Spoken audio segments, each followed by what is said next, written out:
Hello everybody, welcome to the channel. My name is James. I'm so glad you're here. I'm so glad you're taking the time of your day to review my content. So today our story comes from the heart of Africa, and that is the country of Cameroon. Did you know that the 92-year-old president in Cameroon is running again for his eighth term? His eighth term. For 42 years he had been in power in the country, and nobody can stop him. He's 92 years old. So it begs the question, what is the retirement age for president in Africa? What is the retirement age? I mean, you can just run until you die.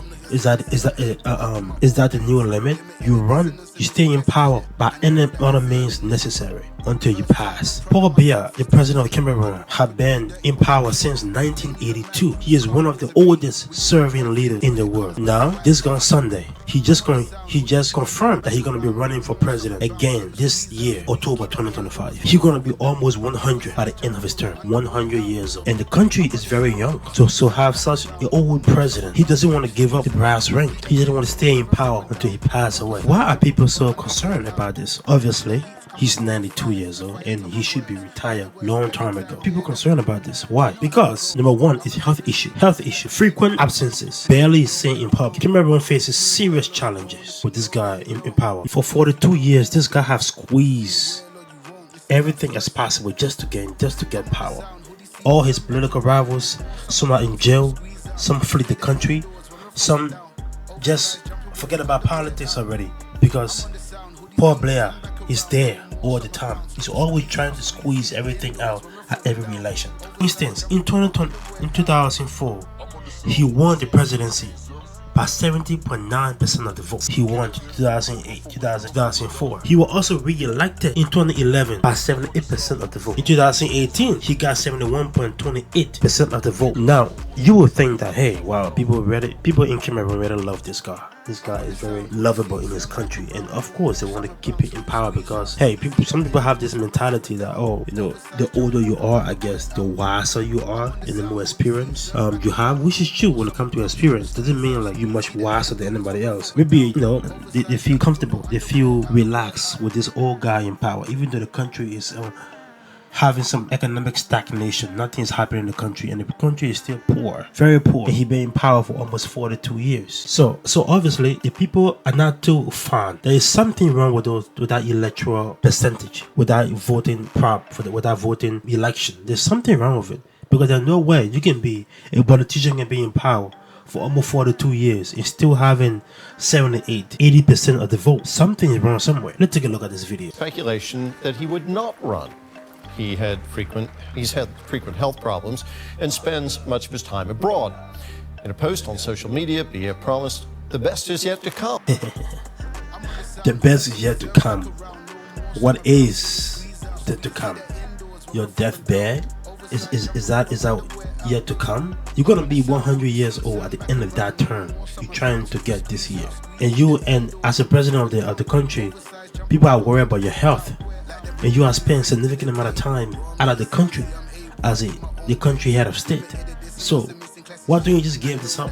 Why don't you just let somebody else take care of this? Why are you so forceful when it comes to letting go of power? 42 years? You're 92. What new perspective are you going to bring to the country? Your political parties have been in charge for 42 years. What new perspective you trying to get? The country is seriously needing some help. He is Africa's second longest serving president, having first come to power in 1982. Well, let's get more on this now from DW correspondent Blaise Ion in Cameroon's capital, Yaoundé. Blaise, Cameroon's median age is 18. How have people there been reacting to the announcement by the country's 92-year-old leader that he wants to continue in office? Well, in Cameroon, a lot of people were not surprised by the news that Mr. Biya wants to run for another 7-year term as the president of Cameroon. In the last couple of weeks and months, and even from last year, members of his party have openly said they want Biya to stand as their candidate for this year's elections. And so for some social media users, as you've mentioned, a lot of the population in Cameroon is under 18. And so a lot of young people went to TikTok, on Twitter, on Facebook, and they were just making funny videos about Mr. Bia's announcement. But it didn't come as a surprise to the nation. Because everyone had already concluded that he probably wants to run, and he just made that announcement. Of course, he just wanted to run and stay in power. We're not surprised in the country. Of course, he been in power for 42 years, and some people are just tired of him. People are trying to run against him, but anytime they run against him, those political opponents, something happened to them, and he opposition towards him is like there's nothing now, because people are afraid things might go wrong for them, in terms of jail, in terms of being exiled out of the country, or some kind of crime they might get on their head, because this guy desperately wanted to stay in power for so long. People are not surprised, because everywhere you see, he's manipulating the news, everything else in the country. So hey, who's gonna be in the election this year? It's always, oh, Paul Blair, he's gonna be in the election again every year. Every time the election come around, he's always in it. And they have a 7-year term, so he's gonna be 100 when that 7 years over. Who knows, even might end that 7-year term. Is nobody in Cameroon capable of challenging him for the presidency? Analysts would say that Mr. Biya has made it increasingly difficult for anybody to challenge him. Just recently, 2 of his ministers, in a very rare outing, resigned and have said that they're going to run against Biya this time around. So, do you think the president should retire? I believe so. Do you think he's the right leader for Cameroon? I think not. I think he should have been out there alone. He should have been out a long time ago. But anyway, let me know in the comment section. Let's keep this going. Thank you.